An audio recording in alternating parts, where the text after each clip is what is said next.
அல்லாஹு அக்பர் அல்லாஹு அக்பர். அஷ்ஹது அன் லா இலாஹ இல்லல்லாஹ் அஷ்ஹது அன் லா இலாஹ இல்லல்லாஹ் அஷ்ஹது அன்ன முஹம்மதர் ரசூலுல்லாஹ் அஷ்ஹது அன்ன முஹம்மதர் ரசூலுல்லாஹ். ஹய்ய அலஸ் ஸலாஹ் ஹய்ய அலஸ் ஸலாஹ் ஹய்ய அலல் ஃபலாஹ் ஹய்ய அலல் ஃபலாஹ். அல்லாஹு அக்பர் அல்லாஹு அக்பர். லா இலாஹ இல்லல்லாஹ்.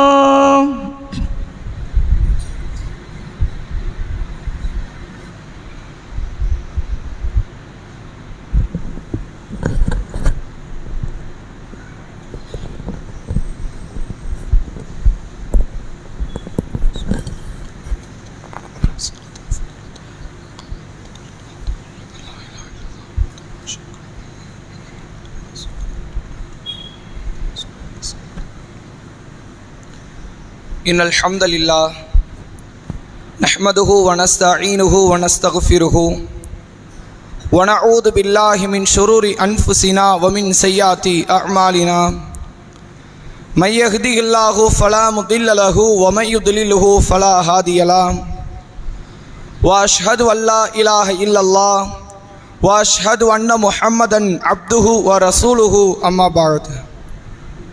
فقد قال الله تعالى في القرآن العظيم والفرقان المجيد فأعوذ بالله من الشيطان الرجيم يا أيها الذين آمنوا اتقوا الله حق تقاته ولا تموتن إلا وأنتم مسلمون يا ناس اتقوا ربكم الذي خلقكم من نفس واحدة وخلق منها زوجها وبث منهما رجالا كثيرا ونساء واتقوا الله الذي تساءلون به والأرحام إن الله كان عليكم رقيبا.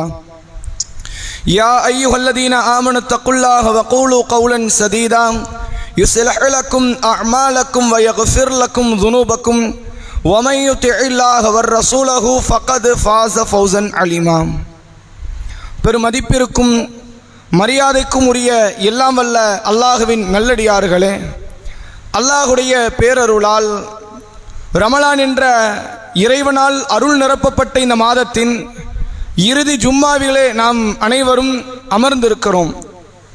நபிகள் நாயகம் ஸல்லல்லாஹு அலைஹி வஸல்லம் அவர்கள் சொல்லித்தந்த ஒரு அடிப்படை போதனையை உங்களுக்கு மத்தியில் நினைவுபடுத்தி கொண்டு எனது இந்த உரையை நான் ஆரம்பம் செய்யலாம் என ஆசைப்படுகிறேன். நபி அவர்கள் சொன்னார்கள், இதா குல்தலி சாஹிபிக்க அன்சித் யௌமல் ஜும்ஆத்தி வல் இமாமு யஹுதுபு. ஜும்மா தினத்தன்று இமாம் உரை நிகழ்த்தி கொண்டிருக்கும் பொழுது உங்கள் அருகில் இருக்கும் உங்கள் தோழரிடத்தில் நீங்கள் வாய் மூடுங்கள் என்று சொன்னாலும் ஃபக்கத் லகௌத்த, நீங்களும் வீணான காரியத்தில் ஈடுபட்டவர்கள்தான், இதனுடைய நன்மையை நீங்கள் அளித்து கொண்டீர்கள் என்கிற கருத்துப்பட நபி அவர்கள் சொன்ன அந்த செய்தியை நாம் ஒவ்வொருவரும் நமது உள்ளத்தில் ஆழ பதிந்து கொண்டு இந்த அமலில் நாம் முழுமையாக ஈடுபட வேண்டும்.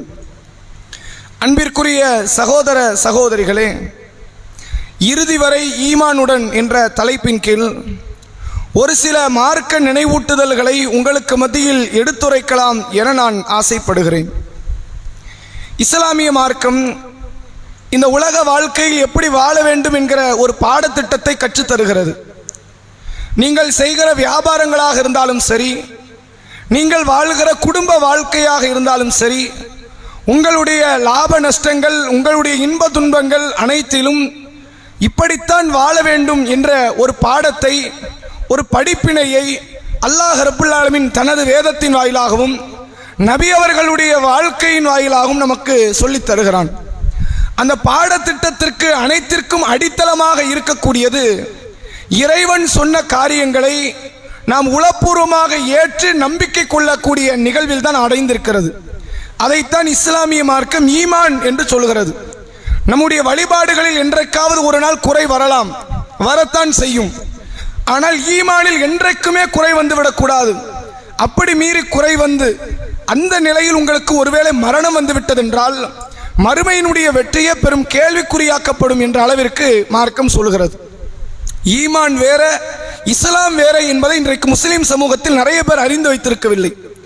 ரசூல் ஸல்லல்லாஹு அலைஹி வஸல்லம் அவர்கள் ஒரு முறை தன் தோழர்களோடு உரை நிகழ்த்தி கொண்டிருக்கிறாங்க, பேசிக்கிட்டு இருக்கிறாங்க.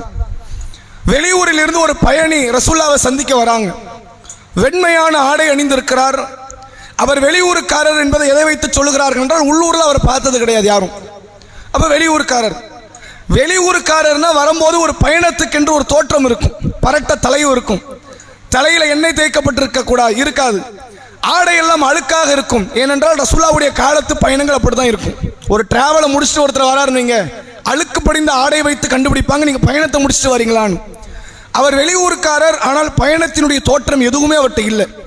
அப்பம் குளிச்சு ரெடியாகி வீட்டிலிருந்து பக்கத்தை வந்ததை போன்ற அவருடைய தோற்றம் இருந்தது. ரசூலுல்லாஹ்வுக்கு பக்கத்தில் வந்து அமர்றாங்க. அவருடைய முட்டுக்காலும் ரசூலுல்லாஹ்வுடைய முட்டுக்காலும் இணைந்து இருக்கக்கூடிய அளவிற்கு நெருக்கமாக அமர்கிறார்.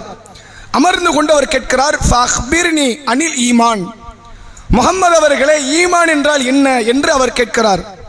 நபி அவர்கள் விளக்கம் கொடுக்கிறார்கள். ஈமான் என்றால் அல்லாஹ்வை, அல்லாஹ்வுடைய வானவர்களை, அல்லாஹ்வுடைய வேதங்களை, அல்லாஹ்வுடைய தூதர்களை, அல்லாஹ்வுடைய மறுமை நாளை, அல்லாஹ்வுடைய விதியை என்ற இந்த 6 காரியங்களை உளப்பூர்வமாக ஏற்றுக்கொள்ள வேண்டும். இன்ப துன்பங்களிலும் சரி, லாப நஷ்டங்களிலும் சரி, கவலையான சூழ்நிலைகளிலும் சரி, இந்த 6ஐ ஏற்றுக்கொள்வது இருக்கிறது, இதுதான் ஈமான் என்று அல்லாஹ்வுடைய தூதர் அவர்கள் தெளிவுபடுத்துகிறார்கள். அடுத்த கேள்வி கேட்கிறார்கள், ஃபஅக்பிர்னி அனில் இஸ்லாம், முஹம்மதே இஸ்லாத்தை பற்றி எனக்கு சொல்லுங்கள், இஸ்லாம்னா என்ன? இந்த 6 நம்பிக்கை இருக்கிறதுக்கு பேர் ஈமானா? இஸ்லாம்னா என்ன அப்படின்னு கேட்கிறாங்க. அப்ப ரசூலுல்லாஹ் சொல்கிறார்கள், அஷ்ஹது அல்லா இலாஹ இல்லல்லாஹ் வ அஷ்ஹது அன்ன முஹம்மது ரசூலுல்லாஹ் என்று ஒருவர் சொல்வது ஈமான். தொழுகையை ஐகாலம் ஒரு நாளைக்கு நிறைவேற்றுவது இஸ்லாம். அஷ்ஹது அல்லா இலாஹ இல்லல்லாஹ் அஷ்ஹது அன்ன முஹம்மது ரசூலுல்லாஹ் என்று சொல்லி ஐகால தொழுகை நிறைவேற்றி, வருடத்தில் ரமலான் மாதத்தில் நோன்பு வைத்து, தன்னால் இயன்றால் ஹஜ்ஜை நிறைவேற்றி, தனது பொருளாதாரத்திலிருந்து யார் ஜக்காத்தை வழங்குகிறாரோ, இந்த 5 காரியத்தை யார் செய்கிறாரோ அதற்கு பெயர் தான் இஸ்லாம் என்று நபிகள் நாயகம் ஸல்லல்லாஹு அலைஹி வஸல்லம் அவர்கள் சொல்கிறார்கள். அடுத்த சில கேள்விகள் கேட்கப்படுவது, அதுக்கு ரசூலுல்லாஹ் பதில் கொடுக்குறாங்க. கொஞ்ச நேரத்தில் அந்த பயணியாக வந்தவர் போயிட்டார். ரசூலுல்லாஹ் உடனடியாக உமர் ரதியல்லாஹு அவர்களை அழைத்து, உமரே வந்தவர் மறுபடியும் அங்கே நிற்கிறார், அவரை பார்த்தீங்கன்னா கூட்டுவாங்கன்னு அனுப்புகிறாங்க. உமர் ரதியல்லாஹு அவங்க போகிறாங்க, அங்கே அந்த நபரை காணல. ரசூலுல்லாஹ்ட்ட வந்து சொல்கிறாங்க, அல்லாஹ்வுடைய தூதர் அவரை காண, எங்கே போனான்னு தெரியல. நபி அவர்கள் சொன்னார்கள், தாக்க ஜிப்ரீல், வந்தவர் யார்? வானவர் ஜிப்ரீல் அலைஹிஸ்ஸலாத்தை தான் அல்லாஹ் அனுப்பி வைத்திருக்கிறான். நீங்கள் உங்கள் மார்க்கம் தொடர்பாக கேள்வி கேட்க மாட்டேங்கிறீங்க, அல்லாஹ் கேள்வி கேட்க வைத்து அதற்கான பதிலை உங்களுக்கு கற்றுத் தந்திருக்கிறான் என்று நபிகள் நாயகம் ஸல்லல்லாஹு அலைஹி வஸல்லம் அவர்கள் சொல்கிறார்கள். இப்போ இஸ்லாம்னா என்ன? செயல் ரீதியான காரியங்கள் அனைத்தும் இஸ்லாம். நோன்பு வைப்பது இஸ்லாம், குடும்ப வாழ்க்கையில் ஈடுபடுவது இஸ்லாம், வியாபாரம் செய்வது இஸ்லாம், நாம் ஜக்காத்து கொடுப்பது இஸ்லாம், நல்ல திக்ருகளை செய்வது இஸ்லாம், பிரார்த்தனைகளை செய்வது இஸ்லாம், தொழுகை நிலைநாட்டுவது இஸ்லாம், இதெல்லாம் இஸ்லாம். ஒருவேளை இதுல சின்ன சின்ன குறைகள் வரலாம், மனித இயல்பு, அதுல சிலது வரத்தான் செய்யும். அல்லாஹ் கிட்ட உடனடியாக புரண்டு பாவ மன்னிப்புகளை தேடி, யா அல்லாஹ் என்னை மன்னித்து விடு என்று கேட்பதை இஸ்லாமிய மார்க்கம் விரும்புகிறது. ஆனால் எதை ஈமான் என்று மார்க்கம் சொல்லி தந்ததோ அதுல எந்த விதமான குறைபாடுகள் வந்து விடக்கூடாது. மீறி குறைபாடு வந்தால் அவர்கள் முஸ்லிமாக, இறை நம்பிக்கை கொண்டவராக பார்க்கப்பட மாட்டார், மாறாக இஸ்லாத்தை விட்டு வெளியேறிய ஒரு காஃபிராகத்தான் பார்க்கப்படுவார். அதனாலதான் நீங்கள் பார்க்கலாம், ரசூலுல்லாஹ்வுடைய ஆரம்பகட்ட காலத்தில் இருந்து இன்று வரை மக்கள் மத்தியில் இஸ்லாமியர்களுடைய எத்தனையோ பல பண்பாடுகள் மாறி இருந்தாலும் சரி, இந்த ஈமானிய பண்பாடு மாறாது. அல்லாஹ்வை வணங்குவதிலிருந்து இவர்கள் விலகிக் கொள்ள மாட்டார்கள். ரசூலுல்லாஹ்வை தூதர் என்று ஏற்றுக்கொள்வதிலிருந்து இவர்கள் விலகிக் கொள்ள மாட்டார்கள். மறுமையை நம்புவதில் இருந்து இவர்கள் விலகிக் கொள்ள மாட்டார்கள். இந்த ஈமானிய பிடிப்பு என்பது எல்லா முஸ்லிம்களுக்கும் அடிப்படையாக இருக்க வேண்டும் என்பதை மார்க்கம் சொல்லித் தருகிறது. ஆனால் இன்றைக்குள்ள நிலைமை நீங்கள் பார்க்கலாம், எதற்கு நாம் அதிக கவனம் செலுத்த வேண்டுமோ அத்தகைய ஈமானிய உணர்வுகளுக்கு நாம் அதிகம் கவனம் செலுத்த மாட்டோம். எதற்கு அதிகம் கவனம் செலுத்த இஸ்லாம் சொல்லலையோ, அதை பெருமளவில் இஸ்லாமிய மார்க்கம் கண்டுகொள்ளவில்லையோ, அப்படிப்பட்ட உலக காரியங்களுக்கும் உலக மோகங்களுக்கும் செல்வத்தை சேகரிப்பதற்கும் அதிகப்படியான கவனங்களை நாம் செலுத்தி கொண்டிருக்கிறோம். அல்லாஹ் ரப்புல் ஆலமீன் தன்னுடைய திருக்குர்ஆனிலே சொல்கிறான், யா அய்யுஹல்லதீன ஆமனு, ஈமான் கொண்டோர்களே, அல்லாஹ் அழைக்கிறான், லா துஹ்லிக்கும் அம்வாலுக்கும் வலா அவுலாதுக்கும் அன் திக்ரில்லாஹ், உங்களுடைய பொருள் செல்வமோ உங்களுடைய பிள்ளை செல்வமோ அல்லாஹ்வுடைய திக்ரை விட்டும் நினைவை விட்டும் உங்களை திசை திருப்பி விட வேண்டாம். ஈமான் விட்டு மாறிடாதீங்க. பணம் சேருங்க, பணத்தை சம்பாதிங்க, சொத்துக்களாக சேர்த்து வையுங்கள், பிள்ளைகளுக்கு விட்டுட்டு போங்க, தப்பு கிடையாது. ஆனால் பணம் சேர்ப்பதால், பிள்ளைகள் மீது அக்கறையோடு நடப்பதால் அல்லாஹ்வுடைய நினைவை விட்டும் இந்த ஈமானிய சிந்தனை விட்டும் உங்களை திசை திருப்பி விட வேண்டாம். ஒமை யஃபால் தாலிக், யார் அப்படி செய்கிறார்களோ ஃபஉலாயிக ஹுமுல் ஹாசிரூன், அவர்கள் நஷ்டவாளிகள் என்று அல்லாஹ் சொல்கிறான். யார் அவர்கள்? ஈமான் கொண்டிருப்பாங்க, ஈமான்னு சொல்லுவாங்க, நான் அல்லாஹ்வை ஏற்றிருக்கிறேன், நபியை ஏற்றிருக்கிறேன் என்று சொல்லுவார்கள். ஆனால் மறுமையில் அவர்கள் யாராக இருப்பார்கள்? அல்லாஹ்வை ஏற்காத, நபியை ஏற்காத ஒரு காஃபிராகத்தான் நாளை மறுமையில் பார்க்கப்படுவார்கள் என்பதை மார்க்கம் நமக்கு இவ்வளவு தூரம் அழுத்தம் திருத்தமாக சொல்லித் தருகிறது. இந்த ஈமானி சிந்தனை இருக்குது, ரசூலுல்லாஹ் மௌத்து நெருக்கம் வரை அது இருக்க வேண்டும் என்பதை அதிகமாக ஆர்வமூட்டி இருக்கிறாங்க. அல்லாஹ்வுடைய தூதர் அவர்கள் சொன்னார்கள், இந்த மரணிக்கிற நேரத்தில் இருக்கிறாங்கல்ல, மௌத்தை அடையக்கூடிய சக்கராத்துடைய நிலையில் இருக்கக்கூடியவர்களை நீங்கள் பார்த்தால், யாராக இருந்தாலும் சரி, எந்த குடும்பத்தவர்களாக இருந்தாலும் சரி, உங்கள் விரோதிகளாகவே இருந்தாலும் சரி, லக்கீனும் மௌத்தாக்கும் லா இலாஹ இல்லல்லாஹ், மரண தருவாயில் இருப்பவர்களுக்கு லா இலாஹ இல்லல்லாஹ் என்பதை நீங்கள் சொல்லிக் கொடுங்கள். லா இலாஹ இல்லல்லாஹ் சொல்லுங்க. கடைசி வரைக்கும் இந்த ஈமான் இருக்கணும். ஒருவேளை கடைசி நேரத்தை தொழுகை இல்லைனாலும் பிரச்சனை இல்லை. இல்லைன்னா என்ன அர்த்தம்? படுக்கையில் ஒருத்தர் கிடக்கிறார், சக்கராத்துடைய நிலையில் இருக்கும், லுகருடைய பாங்கு சொல்லப்படும், அவரால் லுகர் தொழ முடியாது, அல்லாஹ் அதை கண்டுக்க மாட்டான். பாங்கு தொழு நோன்பினுடைய காலத்தில் இருப்பார், அவர் நோன்பு வைத்திருக்க மாட்டார், அல்லாஹ் அதை கண்டுக்க மாட்டான். ஹஜ்ஜி செய்ய வேண்டிய சூழ்நிலையில் அவர் இருப்பார், அவர் ஹஜ்ஜி செய்திருக்க மாட்டார், அல்லாஹ் கண்டுக்க மாட்டான். ஆனால் கடைசி நேரத்தில் ஈமான் இருக்கிறதா என்று அல்லாஹ் பார்க்கிறான். அந்த ஈமானிய சிந்தனையை விட்டு ஒருவர் தடம் புரண்டு விட்டார் என்றால் அவர் நாளை மறுமையில் நஷ்டவாளியாக இருப்பார். நபி அவர்கள் சொன்னார்கள், மரணிக்கிற நேரத்தில் லா இலாஹ இல்லல்லாஹ்வை எல்லோருக்கும் நீங்கள் நினைவுபடுத்துங்கள். நாங்கள் ரசூலுல்லாஹ் தன்னுடைய பெரிய வாப்பாவுடைய ஜனாசாவுக்கு சக்கராத்துடைய நிலையில் வராங்க. ரசூலுல்லாஹ்வுடைய பெரிய தந்தை அபூ தாலிப் என்று அழைக்கப்படக்கூடிய, ரசூலுல்லாஹ்வுக்கு ஏறத்தாழ 10 ஆண்டுகள் 11 ஆண்டுகள் இஸ்லாமிய மார்க்கத்திற்கு பக்கபலமாக இருந்தவர் இந்த அபூ தாலிப். இஸ்லாத்தையும் தொட முடியாது, அல்லாஹ்வுடைய தூதரையும் தொட முடியாது என்று பகிரங்கமாக மக்கள் மத்தியிலே எடுத்துரைத்த இந்த அபூ தாலிபினுடைய மரண தருவாய் ரசூலுல்லாஹ் வந்து பக்கத்தில் நின்று சொல்றாங்க. ரசூலுல்லாஹ் ஒரு பக்கம் தலைமாட்டினுடைய அருகில் நிற்கிறார்கள், மறுபக்கம் மக்கா காஃபிர்களுடைய முக்கிய தலைகள் அபூ ஜஹல், அபூ லஹப், உத்துபா, ஷைபா போன்ற முக்கியமான குஃபார்கள் இருக்கிறார்கள். ரசூலுல்லாஹ் சொல்றாங்க, யா அம்மி குல் லா இலாஹ இல்லல்லாஹ் கலிமத்தன், என்னுடைய பெரிய தந்தையே லா இலாஹ இல்லல்லாஹ் என்ற ஒற்றை வார்த்தையை சொல்லிருங்களேன், இன்ஷா அல்லாஹ், அல்லாஹ் நாடினால் நாளை மறுமையில் இந்த வார்த்தைக்காக அல்லாஹ்விடத்தில் நான் பரிந்து பேசுவேன். அந்த பரிந்துரை ஏற்கப்படலாம், உங்களுக்கு சொர்க்கம் கிடைக்கலாம், நரகத்தை விட்டு நீங்க தப்பிச்சிடலாம். ஒரு மிகப்பெரிய வாய்ப்பு, உங்கள் கொள்கையை உடைத்து லா இலாஹ இல்லல்லாஹ் என்ற ஒரு வார்த்தையை சொல்லுங்கள் என்று சொன்னார்கள். பக்கத்தில் இருக்கிற அபூ ஜஹல் பேசுகிறான், அபூ தாலிபே, உங்களுடைய தந்தை, உங்கள் வாப்பா அப்துல் முத்தலிபினுடைய மார்க்கத்திற்கு துரோகம் பண்ண போறீங்களா? 80 வயசு 90 வயசு ஆயாச்சு, இத்தனை வருஷ காலம் ஒரு மார்க்கத்தில் இருந்துட்டீங்க, இத்தனை வருஷம் வாப்பாவுடைய மார்க்கம் தான் முக்கியம்னு இருந்துட்டீங்க, இந்த கடைசி நேரத்தில் சாகும்போது வாப்பா மார்க்கத்துக்கு துரோகம் பண்ணிட்டு சாக போறீங்க அப்படியா என்று அவர்கள் கேட்கிறார்கள். அபூ தாலிபினுடைய மனநிலை என்னவா தெரியுமா இருக்குது? என்னுடைய சகோதரன் மகனினுடைய கோட்பாடை ஏற்கலாம் என்று இருந்தாலும் என் தந்தையினுடைய மார்க்கத்துக்கு துரோகம் பண்ணிட்டேங்கிற பேர் மௌத்துக்கு அப்புறம் வரக்கூடாது. மக்கள்லாம் பேசுவாங்களே, அப்படி பேசிடக்கூடாது. கலிமாவை கடைசி வரை மொழியாமல் மரணித்து விட்டார்கள். ரசூலுல்லாஹ்க்கு கடுமையான மனவேதனை. நபியினுடைய வாழ்க்கையில் எத்தனையோ பல மரணத்தை ரசூலுல்லாஹ் பார்த்திருக்கிறாங்க. அப்படி ரசூலுல்லாஹ் பார்த்த மரணத்தில் மிக மோசமான ஒரு மரண நிகழ்வு அபூ தாலிபினுடைய மரண நிகழ்வு. ஏன் கடைசி வரைக்கும் அந்த மனுஷனை கூட்டு வர முடியலையே? சொர்க்கத்தின் பக்கம் அழைப்பு விட்டேன், ஆனால் அவரால் வர முடியாத சூழ்நிலை ஆயிடுச்சு. கடுமையான முறையில் வேதனைப்பட்டு மன வேதனையோடு அழ ஆரம்பிக்கிறார்கள் நபிகளார். அல்லாஹ் ஒரு வசனத்தை இருக்கிறான், இன்னக்கலா தஹ்தீமன் அஹ்பப்த, நபியே நீங்கள் விரும்பியவர்களுக்கெல்லாம் நேர்வழி கிடைக்காது.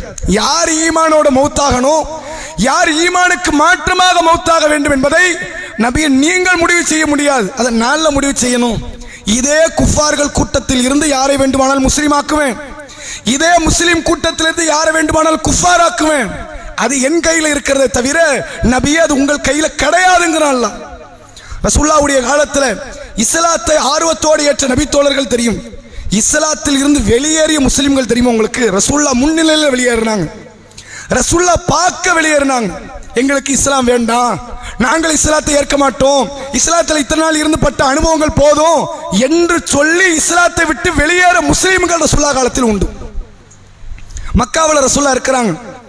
இரவு பொழுது அல்லாஹ் மியராஜ் என்ற பயணத்திற்கு உருஜி கூட அழைத்து செல்கிறான். உயரத்திற்கு அழைத்து சென்று தனது அத்தாட்சிகள் பலதை காட்டி பல நபிமார்களோடு பேசுவதற்கான வாய்ப்பை கொடுத்து தொழுகை சட்டத்தை இறக்கி அல்லாஹ் நபியை அந்த இரவுக்குள்ளேயே கொண்டு வந்து துனியால இறக்கிறான். மறுநாள் காலை பொழுது அபூ ஜஹல் ரசூலாவை கடந்து போறான். அவன் கேட்கிறான் ரசூலாட்ட கேலி கிண்டலாக, இந்த முகமதே புதுசா ஏதாவது செய்தி இருக்குதா அப்படின்னு. ரசூல்லா சொல்றாங்க, ஆமா இருக்கு. என்ன செய்தி? நேற்று இரவு நான் பைத்துல் மக்தீஸும் வானத்திற்கும் அழைத்து செல்லப்பட்டேன். 2 இடத்துக்கு ரசூலா போயிருக்கிறாங்க. சிரியால, இப்ப சிரியா, அப்போது டமாஸ்கஸ் சிரியாவினுடைய முக்கியமான நகரம். அந்த டமாஸ்கஸ் என்ற பகுதியில் இருந்த பைத்துல் மக்திஸ் என்ற இடத்தில் நான் அழைத்து செல்லப்பட்டேன்.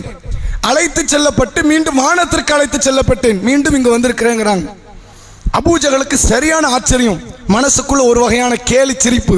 அவன் நினைக்கிறான், உண்மையில் நீங்கள் பைத்துல் மக்திஸ் போனீங்களா? ஆமா. இரவுல போனீங்களா? ஆமா. ஆனா இப்ப நீங்க மக்கால இருக்கிறீங்களா? சாத்தியம் உண்டா? நீங்க நைட்டுக்குள்ள போயிருக்கலாம், திரும்பி வர முடியுமா? எத்தனை மாத கால தொலை தூரம் தெரியுமா அது?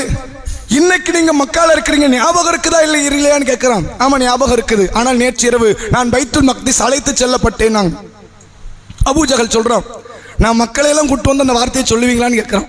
எப்படி? நேற்றுக்கு வரைக்கும் குரானை கேட்காதன்னு சொன்னவன் நபி குரானை ஓதுவார், அதை மிகைப்படுத்துவதற்காக காதுகளை பொத்திக் கொண்டு சத்தமிடுங்கள் என்று சொன்னவன் இந்த அபூ ஜஹல். ரசூல்லா சொல்லக்கூடிய எந்த வார்த்தையும் கேட்காதீர்கள் என்று பகிரங்கப்படுத்தியவன் இந்த அபூ ஜஹல். அவன் இன்னைக்கு சொல்றான், நான் மக்களையெல்லாம் கூட்டு வர உங்க ஆட்களையெல்லாம் இதே வார்த்தையை அவங்க முன்னாடி சொல்லுவீங்களா இல்லை மாத்திருவீங்களா? யார்கிட்டையும் மாத்துறதா இல்லை, யாருனாலும் நீ கூட்டு வா நான் சொல்றேங்கிறாங்க. ரசூல்லா சஹாபாக்கள் எத்தனையோ பேர் அழைச்சிட்டு, அதாவது அபூ ஜஹல் சஹாபாக்களை எல்லாம் அழைச்சிட்டு வந்து ரசூல்லா முன்னாடி நிறுத்துறான். ரசூல்லா சொல்றாங்க, நான் நேற்று இரவு பைத்துல் மக்திஸ் அழைத்து செல்லப்பட்டேன். அதே கூட்டத்தில் இருந்த முஸ்லிம்கள் சொன்னார்கள், அல்லாஹ்வுடைய தூதரே இன்னைக்கு நீங்க மக்கால இருக்கிறீங்க. ஆமா, ஆனா நேற்று இரவு நான் பைத்துல் மக்திஸில் தான் இருந்தேன். நாங்க இந்த கனவுலெல்லாம் பார்க்கல, ரியலா பைத்துல் மக்திஸ் நான் போனேங்கிறாங்க. அந்த கூட்டத்திலிருந்து ஒரு பாட்டு அப்படியே கலந்து இஸ்லாத்தை விட்டு வெளியேறி குஃபாராக மௌத்தாகி விட்டார்கள். அவங்களுக்கு ஆரம்பத்தில் இஸ்லாத்தை கொடுத்தான். அபூபக்கருடைய நேரத்தில், உமருடைய நேரத்தில், ஆயிஷா ஹதீஜாவுடைய நேரத்தில் இஸ்லாத்தை கொடுத்தான்.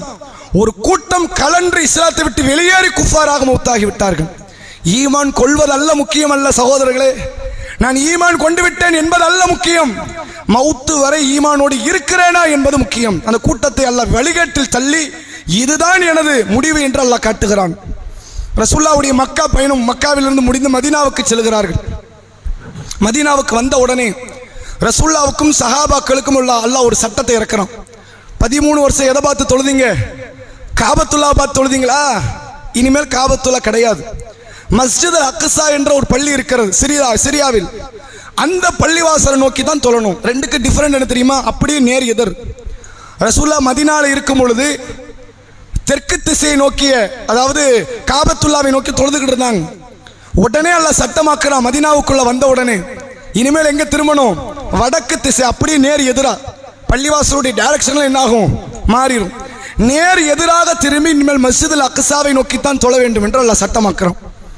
ரசூலுல்லாஹ்க்கு எந்த விதமான மன வருத்தம் கிடையாது. அல்லாஹ் சொல்லிட்டாம்னா எதை நோக்கி தொழ சொன்னாலும் தொழுத வேண்டியதானே. படுத்துக்கிட்டு வானத்தை நோக்கி தொழுனா தொழுத வேண்டியதானே. நமக்கு என்ன வந்துச்சு? சொல்லக்கூடியவன் அல்லாஹ், நம்ம கேட்டு தானே ஆகணும். ஷைத்தான் அன்றைக்கு அல்லாஹ் சொல்லுகிறான் என்பதை மறந்து மறுத்தான். நாம அப்படி ஆயிடக்கூடாது. உடனே ரசூலுல்லாஹ்வும் சஹாபாக்களும் மஸ்ஜித் அக்ஸாவை நோக்கி தொழ ஆரம்பிக்கிறாங்க.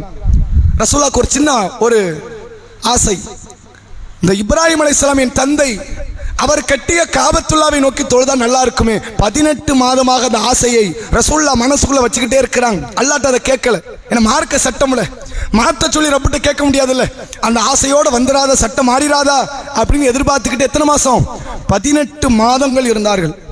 திடீர்னு அல்லாஹ் வசனத்தை இறக்குறான். என்ன வசனம்? திருக்குரானிலே சூரா பக்ராவிலே அல்லாஹ் பேசுகிறான், நபியே இனிமேல் உங்கள் முகத்தை மஸ்ஜிதுல் ஹரமை நோக்கி நீங்க திருப்புங்கன்ட்டான். எது வரைக்கும்? கியாமத்து நாள் வரை இதுதான் இனி சட்டம். அக்ஸாவை நோக்கி திரும்ப வேண்டாம். ரசூலுல்லாஹ் எப்போது மதீனாவில் வந்து அக்ஸாவை நோக்கி தொழ ஆரம்பித்தார்களோ யூதர்கள பெரும் கூட்டம் இஸ்லாத்துக்கு வந்தாங்க. அவர் நம்ம கிப்லாவை ஏத்துக்கிட்டார், சுலைமான் நபி கட்டின கிப்லாவை ஏத்துக்கிட்டார். அதனால் அவர் மார்க்கத்தில் இணையலாம் அப்படின்னு ஒரு பெரும் கூட்டம் வந்து சேர்ந்தார்கள். இஸ்லாத்தினுடைய பலம் அதிகமானது முதல் ஆரம்ப 18 மாதங்கள். அதன் பிறகு ரசூலுல்லாஹ்வுக்கு அல்லாஹ் கிப்லாவை மாத்துறான். அந்த கூட்டம் அப்படியே கலண்டு இஸ்லாத்தை விட்டு வெளியே போயிட்டாங்க. 18 மாதங்கள் பத்ருகளம் நடக்கும்போது அந்த கூட்டம் இஸ்லாத்தில் இருக்கிறாங்க. எப்போ பத்ருகளம் நடக்கும்போது அந்த கூட்டம் இஸ்லாத்தில் இருக்கிறார்கள்.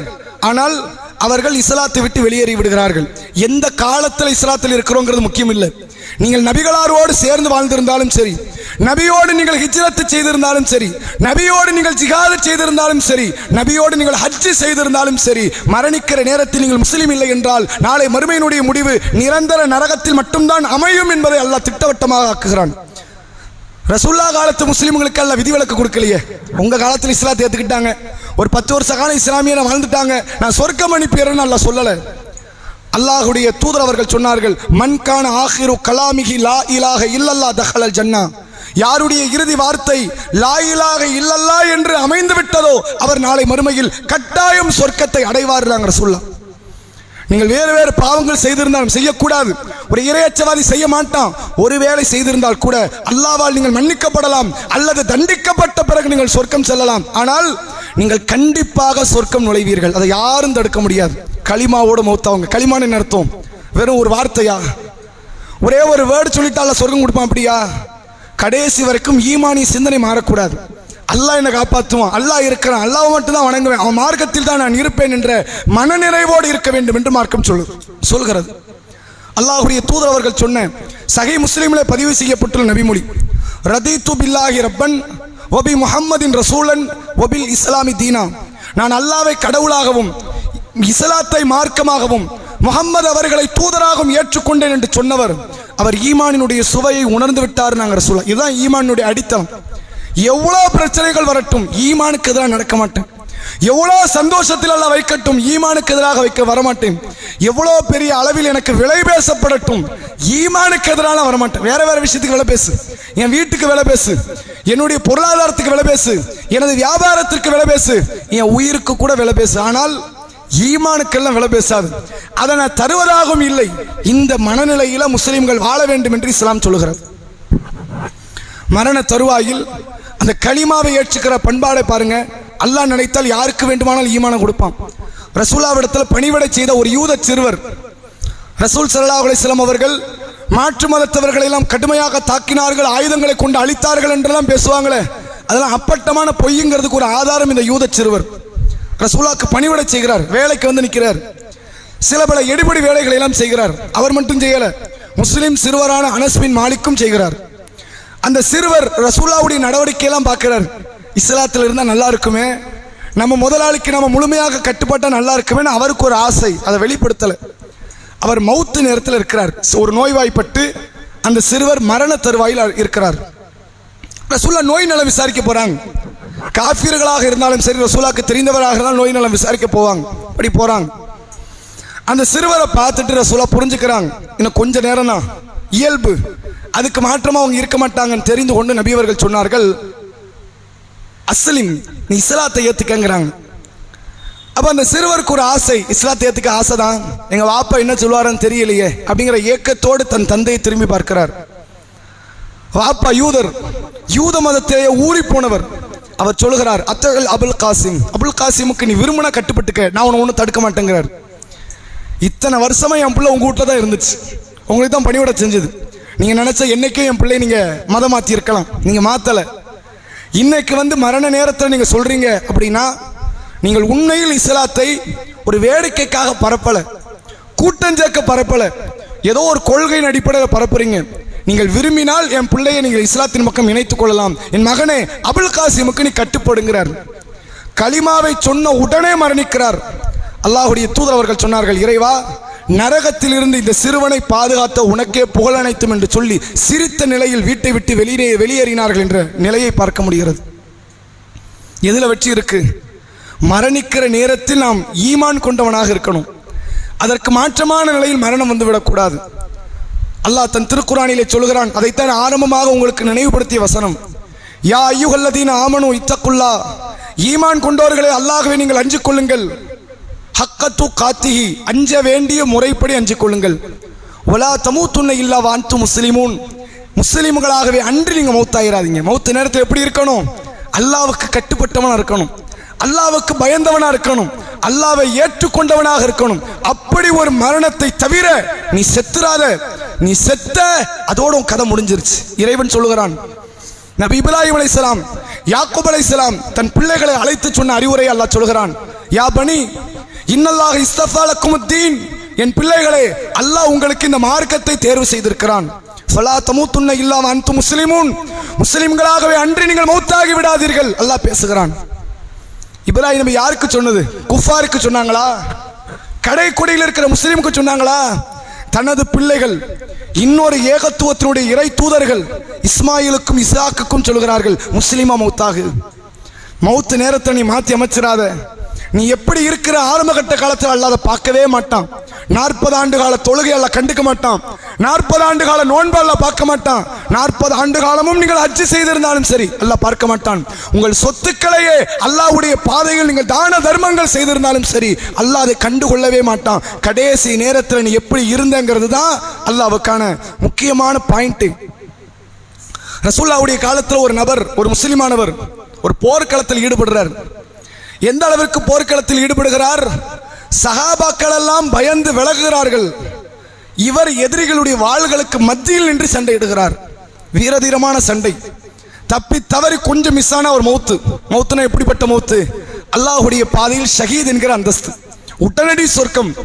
அப்படிப்பட்ட நிலையில் அவர் போரிட்டு கொண்டிருக்கிறார். சஹாபாக்கள் சொல்றாங்க, என்ன அழகா போரிடுறாரு, சொர்க்கவாசின்னு பேசுறாங்க. ரசூலுல்லாஹ் சொல்றாங்க, நரகவாசிகளை நீங்கள் பார்க்க ஆசைப்பட்டால் அந்த நபரை பாருங்க, அவர் நரகவாசிங்கிறாங்க. நபிக்கே தெரியாதவர் ஏன் நரகவாசின்னு? எப்படி நரகவாசி? நபிக்கு தெரியாது, என்ன நடக்க போன்னு தெரியாது. அல்லாஹ் சொன்னா அவர் நரகவாசி, நரகவாசி சொல்லியாச்சு. அந்த நபருடைய முடிவு எப்படி இருந்தது தெரியுமா? வேதனை தாங்காமல் மறைமுகமான ஒரு இடத்திற்கு சென்று ஆயுதத்தால் தன்னைத்தானே குத்தி கொண்டு தற்கொலை செய்து கொண்டு மரணித்து விடுகிறார். அல்லாஹ்வுக்காக ஈமான் கொண்டவர், அல்லாஹ்வுக்காக அர்ப்பணித்தவர், அல்லாஹ்வுக்காக ஜிஹாதுக்கு வந்தவர், அல்லாஹ்வுக்காக மௌத்தை தேடி வந்தவர், எல்லா நிலைகளிலும் இறைவனுக்காக செய்தவர். கடைசி கட்ட நேரத்தினுடைய நிலையை அதற்கு மாற்றமாக அமைத்தார். நபி அவர்கள் சொன்னார்கள், இன்னமல் அமாலு பில் ஹவாத்தீம், இறுதி நிலையை வைத்துத்தான் நாளை மறுமையினுடைய அமல்கள் பூர்த்தி செய்யப்படும். கடைசி வச்சு தான் அல்லாஹ் பார்ப்பான். கடைசியில் தவறாக அமைந்து விட்டது என்றால் மறுமையினுடைய வாழ்க்கை ஒட்டுமொத்தமாக நாசமாகிவிடும். நபிகள் நாயகம் ஸல்லல்லாஹு அலைஹி வஸல்லம் அவர்கள் சொன்னார்கள், மௌத்தாகும் போது அல்லாஹ்வை பற்றி நல்லெண்ணத்தோடு மௌத்தாவுங்கன்னாங்க. இப்போ நமக்கு 1008 சிந்தனைகள் வரும். என்னெல்லாம் வரும்? அல்லாஹ் எம்மளை கருணை காட்டலையோன்னு வரும். அல்லாஹ் பாதுகாக்கணும், அந்த சிந்தனைக்கு போயிடாதீங்க. அல்லாஹ் என்ன ரொம்ப தண்டிக்கிறானே, ரொம்ப கஷ்டப்படுத்துறானே, அந்த சிந்தனைக்கு போயிடாதீங்க. ஆனால் அதே நேரத்தில் நபி அவர்கள் சொன்னார்கள், மரணிக்கிற நேரத்தில் அல்லாஹ்வை பற்றிய நல்லெண்ணங்களை அதிகமாக வளர்த்துக் கொள்ளுங்கள். அல்லாஹ் கருணையாளன், மிகப்பெரிய மன்னிக்கக்கூடியவன், என்னை இவ்வளவு நாள் அரவணைத்தான் அருளோடு, என்னுடைய மௌத்துக்கு அப்புறம் என்னை அரவணைப்பாங்கிற நம்பிக்கையில் மௌத்தாகுங்க. எனக்கு நரகம் தான் என் வாழ்க்கை போச்சு அப்படி நினைக்காதீங்க. நம்ம செயலுக்கு கண்டிப்பாக நரகம் தான் கிடைக்கும், சொர்க்கமெல்லாம் கிடைக்காது. யதார்த்தம் என்ன? நம்ம செயலுக்கு கட்டாயம் நாளை மறுமையில் நரகம் தான் கிடைக்கும். அவன் அருளால் அதை மாத்திருவான், அவன் அன்பால் அதை மாத்திருவான், அவன் மன்னிப்பால் அதை மாத்திருவான். அட போடா, எத்தனை பேர் பாவம் பண்ணிட்டான், உன்னை மன்னிச்சிட்டேன் அப்படின்னு நல்லா சொல்லிடுவான். அந்த ஒரு வார்த்தையால தான் நமக்கு சொர்க்கம் இருக்கிறது. இந்த நல்ல எண்ணத்தோடு தவிர நீங்கள் மௌத் ஆயிராதீங்க நாங்கள் சொல்லலாம். ஒரு மனிதன் மரணிக்கும் போது எந்த நிலையில் இருக்கிறானோ நாளை மறுமையில் உயிர் கொடுத்து எழுப்பப்படும் போதும் அதே மனநிலையோடு தான் எழுப்பப்படுவான். இப்படிப்பட்ட ஒரு நேரம், அந்த மரண நேரம் எப்போது வேண்டுமானாலும் வரலாம். அல்லாஹ்வை பற்றிய நல்லெண்ணங்களை வளர்த்துக் கொள்ளுங்கள். வழிபாடுகளில் குறை வரக்கூடாது. குறை வந்தால் கூட மன்னிக்கப்படலாம். அல்லாஹ்ட்ட தௌபா தேடுங்க, அல்லாஹ்விடத்தில் பாதுகாப்பு தேடுங்கள், பாவ மன்னிப்பு தேடுங்கள். ஆனால் எதில் குறை வரக்கூடாது? என் இறைவன் கருணையாளன், அதுல மாற்றமே வரக்கூடாது. என் இறைவன் என்னை காப்பாற்றுவான், அதுல மாற்றம் வரக்கூடாது. அல்லாஹ்வின் மீது அசைக்க முடியாத ஒரு உறுதியான நம்பிக்கை வையுங்கள். மரணிக்கிற கடைசி நொடி வரை வையுங்கள். அந்த நம்பிக்கையை இழந்ததால் தான் அபூ தாலிப் நரகவாசி. அந்த நம்பிக்கை இழந்ததால் தான் போர்க்களத்தில் தற்கொலை செய்து கொண்டவர் நரகவாசி. அந்த நம்பிக்கை பெற்றதால் தான் யூதனாக வாழ்ந்த ஒரு சிறுவரை அல்லாஹ் சொர்க்கத்தில் அனுப்புகிறான். இறுதி நிலைதான் அல்லாஹ்வால் பார்க்கப்படக்கூடிய முக்கியமான அமல். முந்திய அமல் அல்லாஹ் பார்க்க மாட்டான், முந்தைய செயலை பார்க்க மாட்டான். அதனால தான் இஸ்லாம் சொல்கிறது, ஹஜ்ஜி செஞ்சுட்டு வந்தால் முந்தைய பாவம் மன்னிக்கப்படுதுங்கிறது. ரமலான் நோன்பு முந்தைய பாவம் மன்னிக்கப்படுங்கிறது. ரமலானுடைய இரவு தொழுகை முந்தைய பாவம் மன்னிக்கப்படுங்கிறது. ரமலானிலே லைலத்துல் கத்ர் இரவிலே தொழப்படுகிற தொழுகை முந்தைய பாவத்தை மன்னித்து விடும். ஹிஜ்ரத்து முந்தைய பாவத்தை மன்னித்து விடும், இஸ்லாத்தை ஏற்பது முந்தைய பாவத்தை மன்னித்து விடும். இதையெல்லாம் ரசூலுல்லாஹ் ஏன் சொல்றாங்க? கடைசியை தான் அல்ல பார்க்கறான், முதல்ல உள்ளதை பார்க்கல. நம்ம என்ன நினைப்போம்? கடைசியை தான் பார்க்கறான், எனக்கு 35 வயசு தான் ஆகுது, 70 தான் மௌத்தாகும். அல்லாஹ் எழுதி கொடுத்தானா 70ன்னு? 70 தான் நீ போய் சேர்வனானா? அப்படி சொல்லியிருந்தா தைரியமா சொல்லலாம், எனக்கு 70 தம்ப மௌத்து, நம்ம 65 70 வரைக்கும் 79 69 வரைக்கும் பாவங்களை செஞ்சுக்குவோம், கடைசியில் ஒரு வருஷம் முஸ்லீமா வாழ்ந்துருவோம், அல்லாஹ் சொர்க்கத்தை அனுப்புவான். அப்படி சொல்ல முடியுமா? யாருடைய மரண நேரத்தை முடிவு செய்ய முடியாது. சஹாபாக்கள்லாம் எதிர்பார்த்தாங்க ரசூலுல்லாஹ்வுடைய மௌத் இப்போ வராதுன்னு, மையத்தை வச்சுக்கிட்டு நினைச்சாங்க. எதை வைத்துக்கொண்டு? ரசூலுல்லாஹ்வுடைய பிரேதத்தை வீட்டில் வைத்துக்கொண்டு நினைத்தார்கள். நபி மௌத் ஆகல, மௌத்தானதா யாராவது சொன்னால் கை கால்களை வெட்டி விடுவேன் என்றார் உமர். அபூபக்கர் ரலியல்லாஹு அன்ஹு அவங்க வீட்டுக்குள்ள நுழைகிறாங்க. அவருடைய முகத்தில் மூடப்பட்டிருந்த நபியினுடைய முகத்தில் மூடப்பட்ட துணியை விலக்கிவிட்டு நெற்றியிலே முத்தமிட்டு சொன்னார்கள், திபுத்த ஹையன் வ மையத்தன் யா ரசூலல்லாஹ், அல்லாஹ்வுடைய தூதரே, உயிரோடு இருக்கும் போதும் உங்கள் உடலில் இருந்து நறுமணம் வந்தது, இப்போது மரணித்து விட்டீர்கள், உடலில் இருந்து நறுமணம் வருகிறது. உடனே வெளியே வராங்க. சஹாபாக்களை எல்லாம் அழைத்து சொன்னார்கள், மன்கான யாபுது பில்லா, யார் அல்லாஹ்வை வணங்குகிறார்களோ தெரிந்து கொள்ளுங்கள், ஃபஇன்னல்லாஹ ஹய்யுன் லா யமூத், அல்லாஹ் மௌத்தாக மாட்டான், உயிரோடு இருக்கிறான். மன்கான யாபுது முஹம்மத், முஹம்மதை வணங்கி கொண்டவர்கள் தெரிந்து கொள்ளுங்கள். அவங்க யார் வணங்குனாங்களா? என்ன அர்த்தம்? மௌத்தே வராது என்பது வணங்குவதற்கு சமம். யார் முஹம்மதை வணங்கி கொண்டிருந்தீர்களோ தெரிந்து கொள்ளுங்கள், ஃபஇன்ன முஹம்மதன் கத் மாத், முஹம்மது மௌத்தாகி விட்டார், அவர் திரும்பி வரமாட்டாருன்னாங்க. மரண நேரத்தை நாம் அறிந்து கொள்ள முடியாது. சஹாபாக்கள் யாருமே எதிர்பார்க்காத ஒரு மரணம் நபியினுடைய மரணம். ஒரு இறை தூதருக்கு கூட கால அவகாசத்தை நீட்டி கொடுக்கவில்லை. நமக்கு அல்லாஹ் கொடுப்பானா? அதை உணர்ந்து கொண்டு அல்லாஹ்வின் மீது அசைக்க முடியாத ஒரு ஈமானி உறுதியோடு எத்தனை பெரும் பிரச்சனைகள், கவலைகள், சங்கடங்கள், பெரும் பெரும் துரோகங்களை சந்திக்கிற நிலை வந்தாலும் சரி, அல்லாஹ் இருக்கிறான், அவன் பார்த்துக்குவான் என்ற நம்பிக்கையோடு இறுதி நிலையை மட்டும் எதிர்பார்த்து வாழ்வோம். வல்ல இறைவன் அதற்குரிய தௌஃபீக்கை தந்தருள் புரிவானாக. வாஹிர் தஅவானா அல்ஹம்துலில்லாஹி ரப்பில் ஆலமீன். அஸ்ஸலாமு அலைக்கும் வரஹ்மத்துல்லாஹி வபரகாத்துஹு.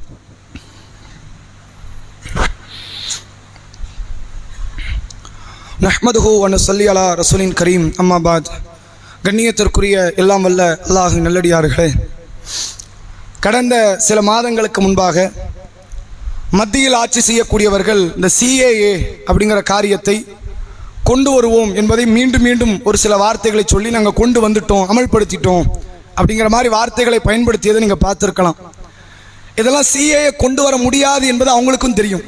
அதெல்லாம் கொண்டு வர முடியாது, லேசில் கொண்டு வந்து குடியுரிமை பறிக்கப்பட்டால் இந்த நாட்டில் பெரும் பெரும் பிரச்சனைகள் எல்லாம் வெடிக்கும். முஸ்லீம்களால் அல்ல, முஸ்லீம் அல்லாதவர்களாலேயே பிரச்சனை வரும். சரி, ஏன் மீண்டும் மீண்டும் அதை பேசிக்கிட்டே இருக்கணும்? என்ன காரணம்? கலவரத்தை ஏற்படுத்துவது. நீங்கள் யோசிச்சு பாருங்க, 5 வருடங்கள் 10 ஆண்டுகள் இவர்கள்ட்ட ஆட்சி இருக்கும்போது பேசாத வார்த்தையை ஒரு மாதம் எலெக்ஷன் இருக்கும்போது ஏன் பேசுகிறாங்க தெரியுமா? பிரச்சனை வரட்டும், வெடிக்கட்டும். முன்னாடி எப்படி 2019 20 போராட்டம் பண்ணாலும் அப்படி நடக்கட்டும், ஒரு கலவரத்தை ஏற்படுத்தி மறுபடியும் பிரதமர் ஆயிடலாங்கிற ஒரு நம்பிக்கை, ஒரு நப்பாசை, அதில் தான் இந்த மாதிரி ஏற்படுத்துறாங்க. முஸ்லீம்கள் சுதாரிச்சுக்கிட்டாங்க. அன்னைக்கு போராட்டம் பண்ணாங்க, CAA வரப்போகுதுன்னு சட்டம் இயற்றப்பட்ட போது. இன்னைக்கு CAA வந்துருச்சுன்னு சொன்னதுக்கப்புறம் யாராவது போராடினாங்களா? ஒருத்தனை வாய் திறக்கல. ஒரு மாசத்துல உன் கதை முடிய போகுது.